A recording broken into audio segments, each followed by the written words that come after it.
Welcome to the Timeless Tales Library, where stories drift like autumn leaves, settling gently upon your restless thoughts. I'm Oliver, your host, and tonight I'll be sharing a soothing tale to ease your mind and guide you gently towards sleep. The Timeless Tales Library is made possible by listeners like you. If you found comfort here, please subscribe and help us continue creating these peaceful stories. As you settle in, comment below and let me know where you are in the world tonight, and share a place you dream of a story taking you to, perhaps the floating gardens of Xochimilco, a shepherd's hut in the Scottish Highlands, the glowing caves of Waitomo, or a traditional ryokan nestled in the Japanese Alps. Your ideas keep our little library glowing bright. This story is about a stormy winter evening, when weary travelers from distant tales find their way to a glowing bookshop bakery, where the scent of cinnamon and cardamom mingles with old pages, and where each visitor discovers exactly the warmth, comfort, and understanding they didn't know they needed. Now, close your eyes and take a long, quiet breath. Tonight, your journey leads to the Lantern Hall in the Timeless Tales Library. Lanterns hover above every shelf, glowing with warm, colorful light. Each lantern illuminates a story, and the reflection of their glow shimmers across polished wood floors. The gentle scent of parchment and wax fills the air, soft and comforting. Sink into your bed, your cozy corner in this luminous hall. Release your hands, your shoulders, your toes. Let the gentle sway of the lantern's glow lull your body and mind into stillness. Follow the path of light along the shelves. Let each lantern's story drift into your imagination, carrying you softly into the calm of night. The Coziest rainy bookshop cottage bakery, a winter bedtime story for adults. The wind had been building all afternoon, gathering strength as it swept down from the mountains, carrying with it the promise of snow. By evening, the storm had arrived in earnest, wrapping the small village in sheets of rain that would surely turn to ice before midnight. The cobblestone streets glistened dark and wet, reflecting the warm glow of scattered windows. But most sensible folk had already retreated indoors, drawn to their own firesides and warm suppers. All except for one little building at the corner of Storyteller's Lane and Baker's Way. The rainy day bookshop cottage bakery stood like a beacon in the storm, its mullioned windows casting golden light across the rain-swept street. Smoke curled from the chimney in lazy spirals, barely visible against the dark sky, carrying with it the most extraordinary scents, cinnamon and vanilla, certainly, but also cardamom and clove, brown sugar caramelizing, and the yeasty warmth of fresh bread. The old wooden sign above the door swayed gently in the wind, its painted letters faded but still legible, open to all who need shelter. Inside, the bakery was everything the storm was not. Where outside was chaos and cold, inside was order and warmth. The space was not large, but it had been designed, or perhaps had simply grown over many years, to feel infinitely welcoming. The walls were lined floor to ceiling with books, their leather spines creating a patchwork of burgundy, forest green, and deep blue.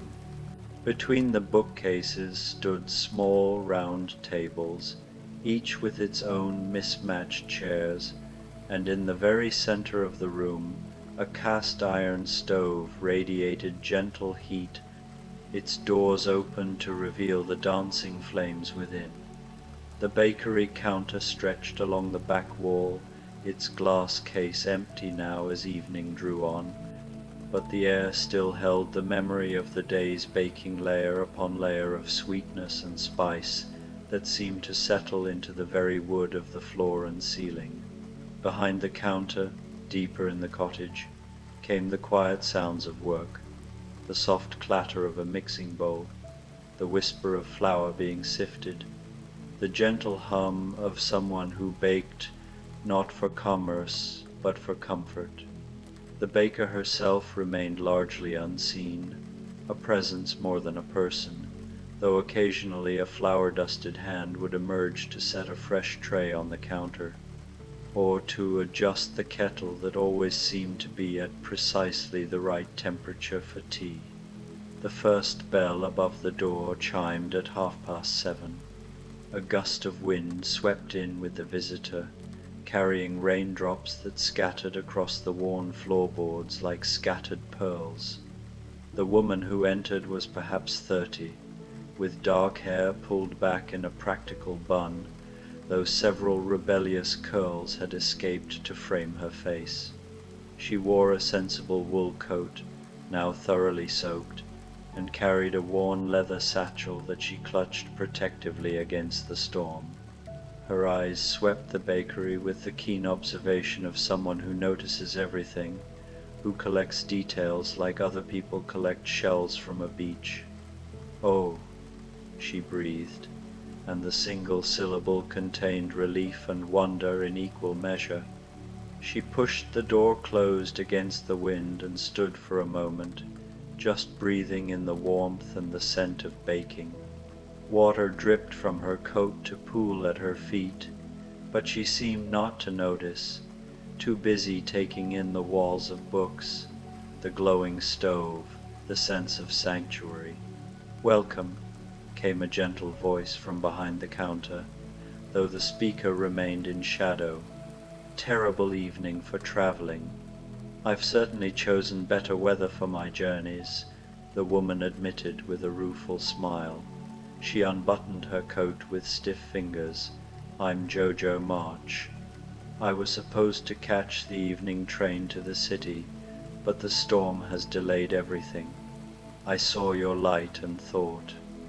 She trailed off, looking around with growing appreciation. "This is exactly the sort of place I've been trying to write about for years and never quite managed to capture." "A writer, then," the voice said with unmistakable warmth. "Trying to be," Jo said, setting her satchel carefully on one of the tables. "Though sometimes I think the stories I want to tell are larger than any words I can find for them. Then perhaps you need fortification." A moment later, a cup appeared on the counter, not ordinary tea, but something rich and steaming, the color of melted chocolate. Beside it materialized a plate bearing what looked like a cinnamon roll, but one unlike any Jo had ever seen. It was spiraled with not just cinnamon but also cardamom and orange zest, glazed with something that caught the firelight, like spun sugar, and dusted with what appeared to be actual snowflakes, though how they weren't melting Jo couldn't say. "Winter's inspiration roll," the voice explained. "Good for writers on cold evenings." Jo picked up the cup. It was warm but not too hot. The chocolate inside, rich and complex, with hints of vanilla and perhaps a whisper of chili. She took a sip and felt warmth spread through her chest, reaching her fingertips, awakening something in her mind that had been dulled by the cold and the disappointment of her delayed journey.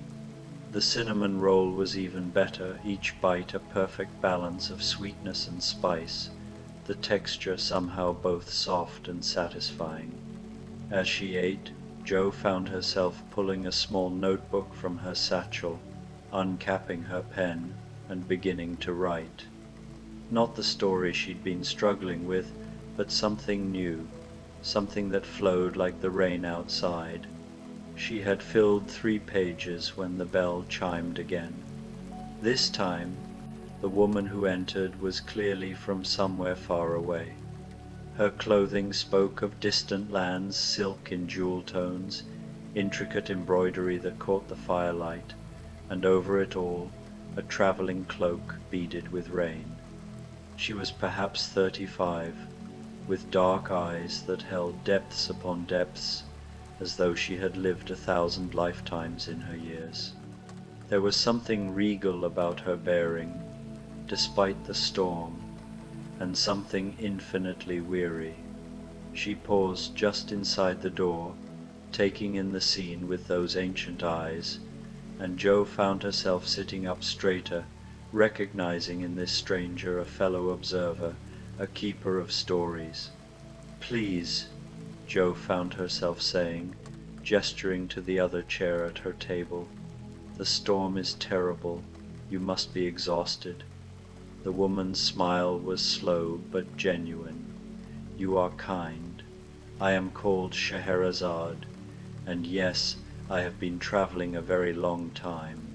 She removed her cloak, revealing the full glory of her garments, and settled into the offered chair with a sigh that seemed to release years of tension. "I have told stories in palaces and markets, in gardens and on ships, but rarely have I found a place that feels so much like a story itself." From behind the counter came a knowing sound, almost a chuckle, and then another cup appeared, this one filled with something that smelled of cardamom and rose water, and beside it a plate of what looked like small, perfect pastries, each one shaped like a crescent moon, filled with date paste and pistachios, dusted with powdered sugar that caught the light like stars. "Thousand Night Crescents," the baker's voice said softly, "for the storyteller who needs reminding that every story ends, and that endings can be sweet." Scheherazade's hand trembled slightly as she reached for the cup. She took a sip, closed her eyes, and for a moment Jo saw something shift in her face, a burden easing, a long-held breath finally released. "Perfect," Scheherazade whispered. "How did you know?" There was no answer, but somehow that seemed right. Jo and Scheherazade sat in comfortable silence for a time, the only sounds the crackling of the fire, the scratch of Jo's pen, and the steady drum of rain against the windows. They were strangers, but the bakery seemed to dissolve such boundaries, creating instead a space where simply being present together was enough. "You write," Scheherazade observed, watching Jo's hand move across the page. "I try to capture true things," Jo said, "the heart of what matters, though sometimes I think the best stories are the ones we live rather than write." "The living and the telling are not so different," Scheherazade replied, taking a delicate bite of her crescent pastry. Her eyes closed in appreciation. "I once told stories to survive. Now I tell them because that is what stories do. They survive us, carry us forward, remind us that we are not alone in our struggles." Jo set down her pen, really looking at the other woman. "You've known great danger and great wonder, great sorrow and great joy. Is that not the nature of any life fully lived?" Scheherazade smiled. "But tonight I am grateful simply for this warmth, sweetness, and the company of another who understands that words matter." They raised their cups in a silent toast, and the fire popped gently in agreement. Outside, the storm intensified, rain now mixed with sleet that rattled against the windows like impatient fingers. Both women looked toward the door, as if sensing the arrival before it happened. The third visitor came in on a gust that seemed to carry with it the scent of prairie grass and possibility. She was younger than the others, perhaps 25, with dark hair in 2 braids, and eyes that had seen things most people only dreamed of. Her sensible shoes were thoroughly soaked, and she carried a small basket over one arm. What was most striking about her, though, was the way she looked around the bakery with absolute recognition, as though she had been searching for exactly this place and had finally found it. "Oh my," she said softly, her voice carrying the faint accent of Kansas. "Oh my goodness. Please come in, dear," Scheherazade called, her storyteller's instinct recognizing someone who needed welcome. "You're letting in the cold." The young woman, Dorothy was her name, though she had long since left behind the young girl who clicked her heels together, closed the door firmly and leaned against it, looking slightly dazed. "I'm sorry. I've been walking for hours, trying to find somewhere, anywhere, and I saw your light and I thought—" She laughed, a sound both exhausted and delighted. "I thought, there's no place like this." Joe and Scheherazade exchanged knowing smiles. "Sit," Joe invited, pulling out a third chair. "The baker here seems to have a gift for providing exactly what's needed." As if summoned by the words, a new cup appeared on the counter, this one containing hot spiced cider that smelled of apples and cinnamon, cloves and star anise. Beside it sat something that made Dorothy's breath catch, a small basket of cookies shaped like various things, a scarecrow, a lion, a tin man, and most prominently, a pair of silver slippers that sparkled with what might have been edible glitter or might have been something more magical. "Journey cookies," the baker's voice said, softer now, as though understanding something profound, "for those who have traveled far from home and finally found their way back to themselves."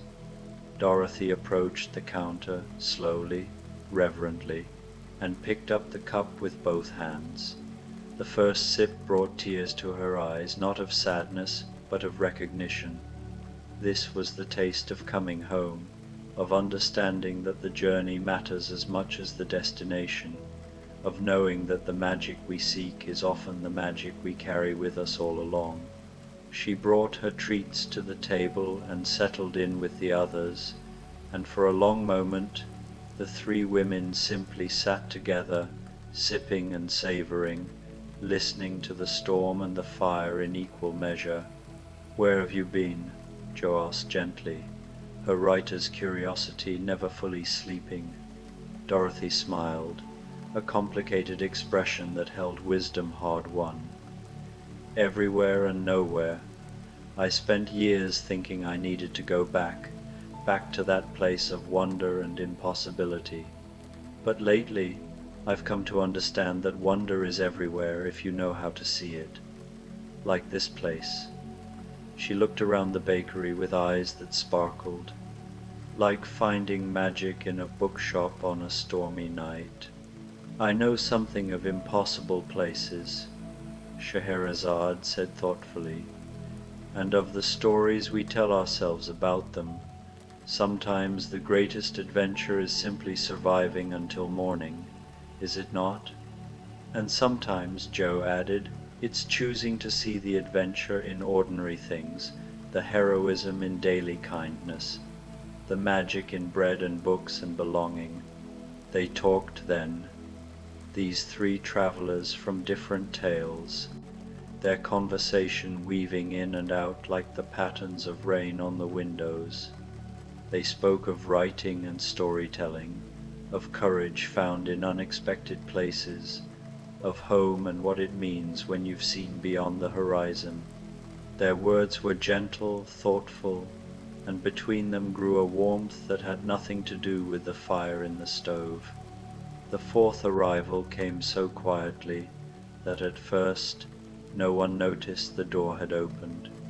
She stood just inside the threshold like a question mark, this woman who seemed to be made of moonlight and sea foam. Her dress moved like water even when she stood still, and her long hair fell past her waist in waves that were too literal to be mere metaphor. Her feet were bare despite the cold, and she moved with a dancer's grace, though there was something poignant in the way she walked, as though each step was both triumph and memory. But it was her voice, when she spoke, that made everyone turn. "Is this real?" she asked, and her voice was like music, like the song of waves, like something long lost finally returned. Or am I dreaming again? The little mermaid had been human for 5 years now, had earned her soul and kept her voice, but there were still nights when she woke uncertain which world she belonged to, whether the ocean called her back or the land held her forward. Tonight the storm had found her walking along the shore, and the rain had driven her inland, and she had followed the lights and the scent of baking until she found herself here, in this impossible place that seemed to exist between worlds. "It's real," Dorothy assured her, recognizing that particular uncertainty. "Come in, you're shivering." The little mermaid, though she had taken a human name, Ariel, she often still thought of herself by her old title, moved to the fire and held out her hands to its warmth. The other women made space at their table without needing to be asked, and soon enough the baker had provided what was needed: a pot of tea that smelled of seaweed and salt, honey and lemon, and a plate of delicate cookies shaped like shells and starfish, each one infused with flavors both familiar and strange, vanilla and sea salt, lemon and dulse, sweetness tempered by the memory of ocean depths. "Wave dancers' delights," the baker said, her voice barely above a whisper, "for those who walk between worlds and wonder where they belong." Ariel took a cookie shaped like a scallop shell and bit into it carefully. The flavor bloomed in her mouth, complex, beautiful, tasting of both her old home and her new one, and somehow making peace between them. She had thought she would have to choose, always choose, but perhaps there was another way. Perhaps belonging wasn't about choosing at all, but about carrying all your worlds within you. "Thank you," she said, and her voice was steady now, certain. "I forget sometimes that I can speak, that I paid the price but kept the prize, that I can tell my own story now." "Then you must join our circle," Scheherazade said warmly. "We are all storytellers here, in one way or another." And so they became 4, these women from different tales, and they shared their stories and their silences, their cookies and their tea, while the storm raged outside and the fire crackled within. They did not solve each other's problems or offer easy wisdom.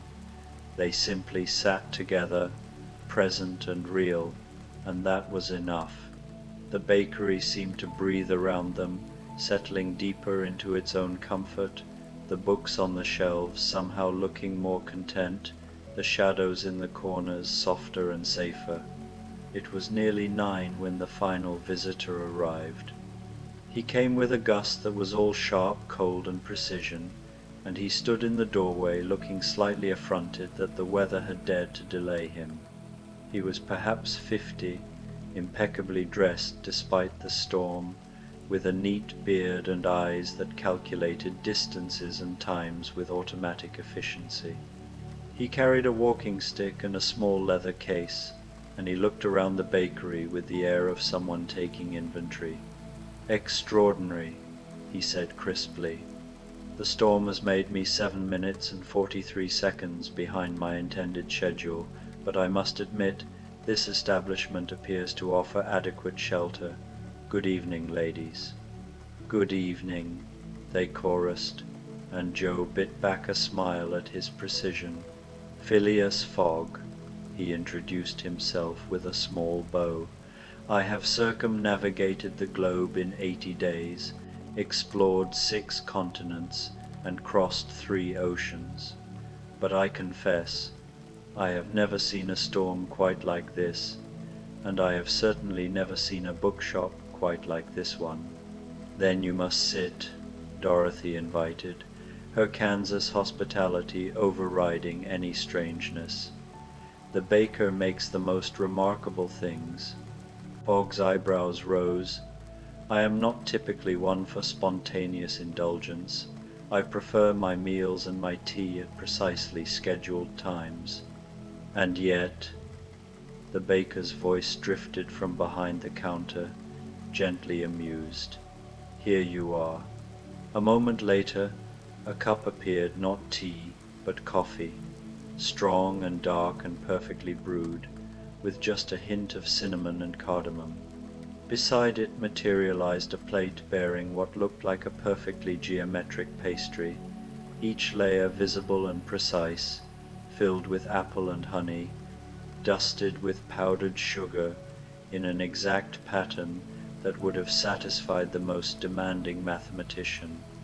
"Globetrotter's tart," the voice said, "for the man who has traveled everywhere and is still searching for home." Fogg stared at the pastry, then at the coffee, and something in his precise facade cracked just slightly. He took the cup and the plate to the table, set them down with care, and lowered himself into the last chair with a long exhale. "I have eaten in the finest restaurants in Paris," he said quietly, taking a sip of the coffee. "I have dined with maharajas and queens. I have tasted spices from every corner of the earth. But this—" he took a bite of the tart, and his eyes closed. "This tastes like the home I never had time to build." The women around the table understood. They had each, in their own ways, been searching for exactly that. The home that exists not in a place, but in a moment, in a connection, in the perfect confluence of warmth and safety and belonging. "Time is a funny thing," Joe said softly. "I used to think success meant racing forward, publishing more, writing faster, being more. But lately, I've begun to think that maybe the point is, this moments where we stop long enough to actually taste what we're eating, to notice who we're with, to be present instead of always pressing onward. I have told stories to buy time," Scheherazade added, "and I have learned that time is not something we buy or spend or save. It simply is, and we move through it, and the question is whether we move with awareness or with haste." "I clicked my heels to go home," Dorothy said, her voice dreamy, "but I've learned that home isn't a place you click your way to, it's a feeling you carry. It's knowing that wherever you are, whoever you're with, if you're truly present, you're home." Ariel held her cup of tea in both hands, letting the steam rise around her face. "I gave up my voice for legs, my ocean for land. I thought I had to choose one world or the other. But tonight, eating cookies that taste of both salt and sweetness, I think maybe we don't have to choose. Maybe we can carry all our worlds with us." Phileas Fogg looked around the table at these four remarkable women, and something in his eyes softened. "I have won a wager by racing around the world in 80 days, he said slowly. "But I wonder now if I have spent my life winning races while losing something more valuable. Time, perhaps, or presence, or the simple pleasure of sitting with strangers who feel like friends, eating remarkable pastries on a stormy night." They sat in silence for a moment, and it was a comfortable silence, the kind that only exists when people understand each other without needing to explain.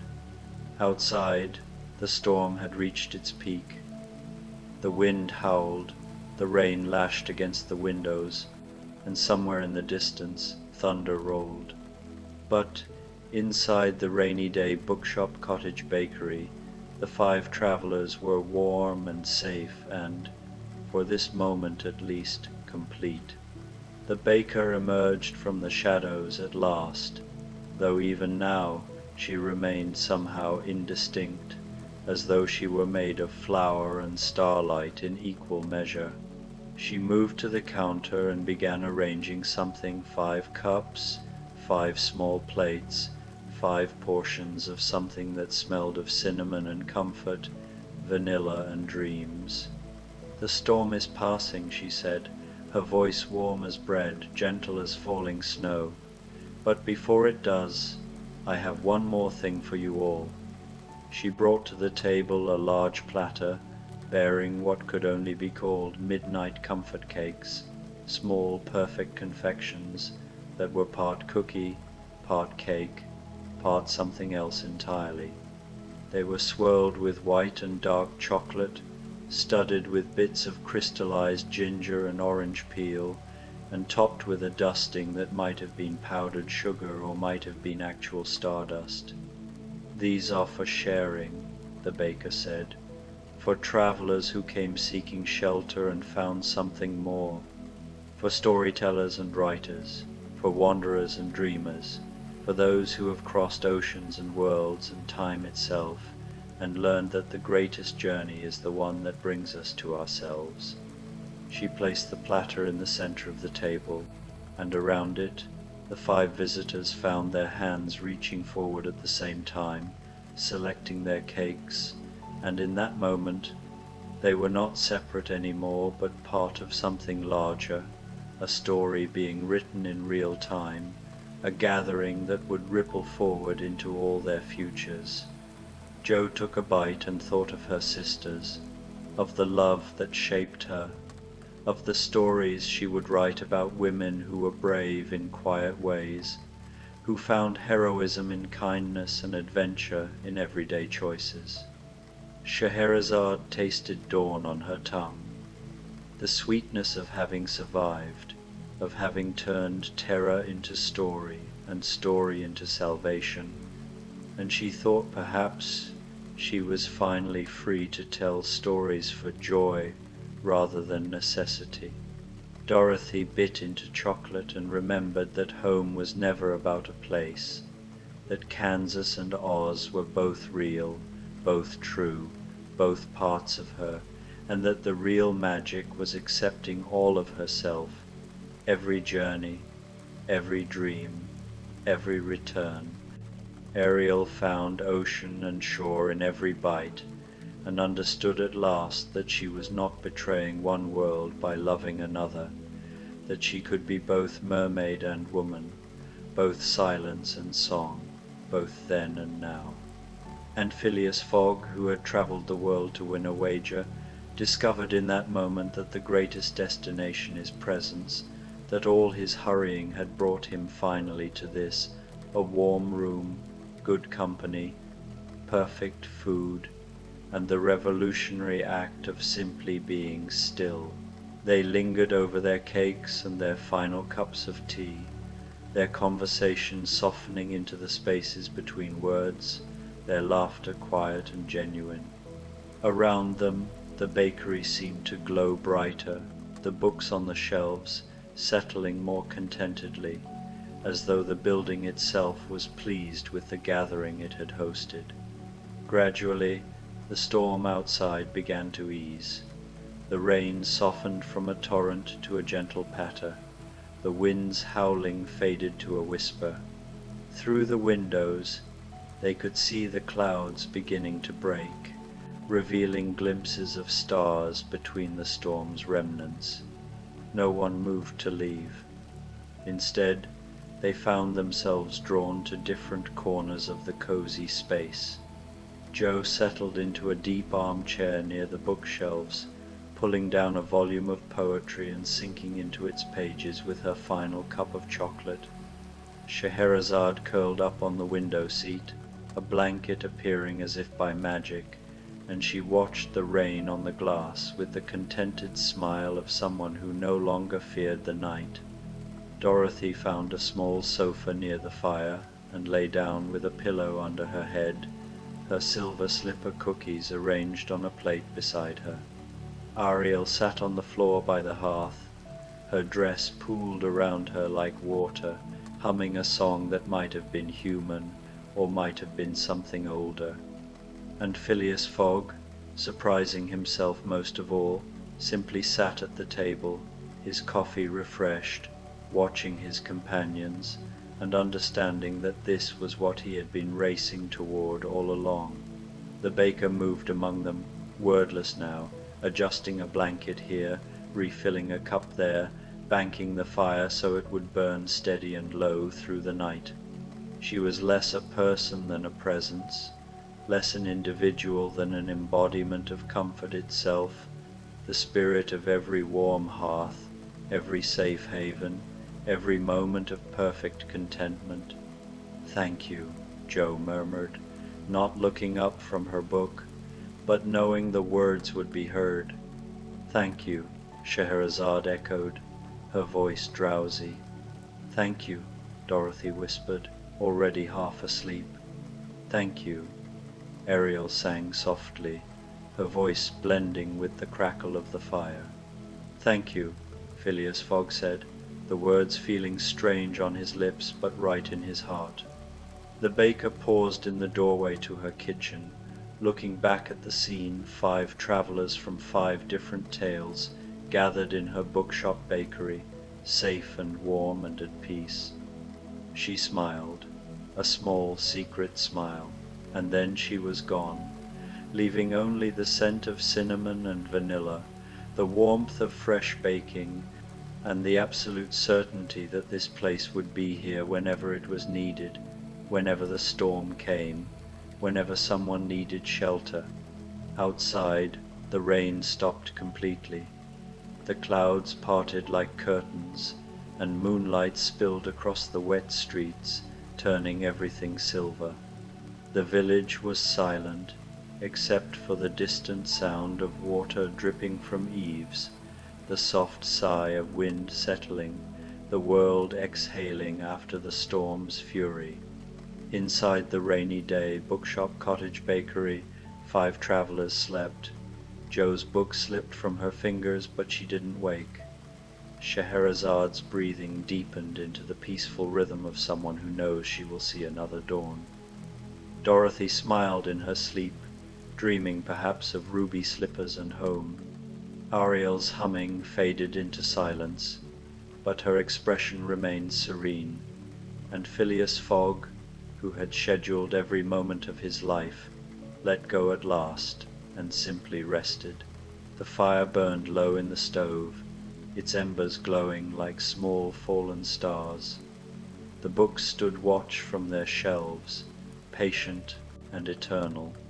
The winter night wrapped around the cottage like a soft blanket, and inside everyone was warm. Tomorrow the travelers would wake and continue their journeys, Jo to her writing, Scheherazade to her stories, Dorothy to her life of finding magic in the everyday, Ariel to her two-world existence, Phileas Fogg to wherever precision and curiosity led him next. They would leave the bakery and step back into their separate tales, carrying with them the memory of this night, this gathering, this perfect moment of shared shelter and sweetness. But that was tomorrow. Tonight, the rainy day bookshop cottage bakery held them safe. Tonight, the storm had passed into silence. Tonight, 5 travelers rested in perfect peace, dreaming of cinnamon and kindness, of warmth and wonder, of stories told and stories yet to come.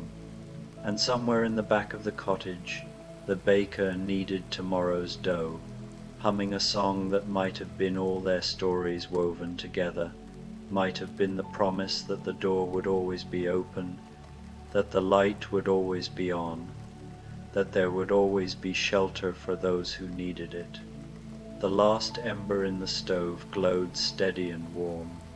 The rain whispered its final goodbye against the windows, and all was well. All was warm. All was safe. All was deeply, perfectly, completely at peace. Sleep, weary travelers. Sleep, dear listeners. The storm has passed. and morning will bring its own gentle light. But for now, there is only this warmth and safety, comfort and rest, the certain knowledge that you are exactly where you need to be. Sleep now. Sleep well. The rainy day Bookshop Cottage Bakery keeps watch over all who shelter here, and you are safe within its walls, within this story, within this moment of perfect peace. Good night.